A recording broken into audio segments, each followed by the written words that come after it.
Nintendo really can't help but ruin their reputation even more. As I said on Twitter, Nintendo's speedrunning that Don Mattrick %.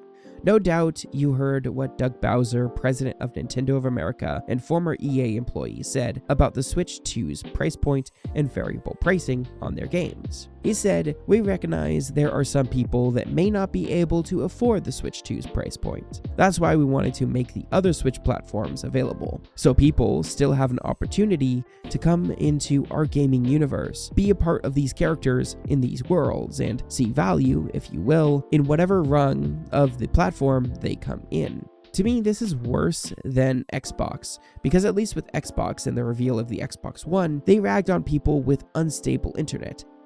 Hello. But Nintendo is literally dogging on people who can't afford their $450 console and don't want to spend the money on $70, $80, even $90 games. Bear in mind, while they say they're going to keep the original Switch around, this is all going to be dependent on profitability and support, including third-party support. The Switch 2 will sell extremely well, whether you like it or not, but the original Switch will likely see a decline in sales, and coupled with aging hardware, not a lot of AAA or even AA developers may see a reason to continue their support if they have to deal with the hardware limitations that is solved by the console's big brother. Fact of the matter, Nintendo has historically provided great games ranging across tons of consoles, but very rarely would they warrant such a price tag, especially since Nintendo enjoys releasing the same type of games, a la Mario Kart or Mario Party.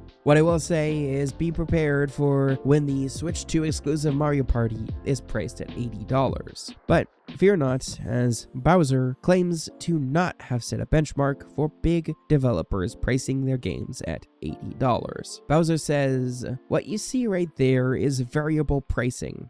We'll look at each game, really look at the development that's gone into the game, the breadth and depth of the gameplay, if you will, the durability over time, and the repeatability of gameplay experiences. Those are all factors, and there's many more that go into consideration of what is the right price point for the game. So I think you can anticipate that there will be variable pricing, and we haven't set a benchmark."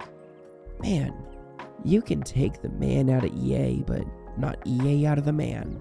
This statement to me means that feasibly, down the road, Nintendo may determine the quality of one of their games to be so good, so top tier, so valuable, that it could be digitally sold at $90 or even $100. And the idea that Nintendo has not set a bar is bullshit. Developers will look at Nintendo opening the floodgates of $80 games and seeing their explanation and think, do we want to sell a game that people will see as having less value than Mario Kart World? No, let's price it at $80 because our experience is so good that it deserves it. I guarantee you that the likes of 2K and Electronic Arts are totally going to jump on board and start charging $80 for their games as soon as some sort of viability rears their ugly head after the Switch 2 launches.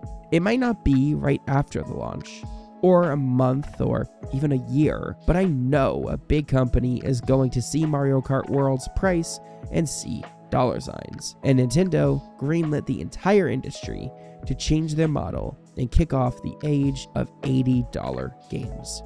So I ask this again, does Nintendo deserve your money? So stick with 360, that's your message if you don't, well, like it? If you have zero access to the internet, that is an offline device.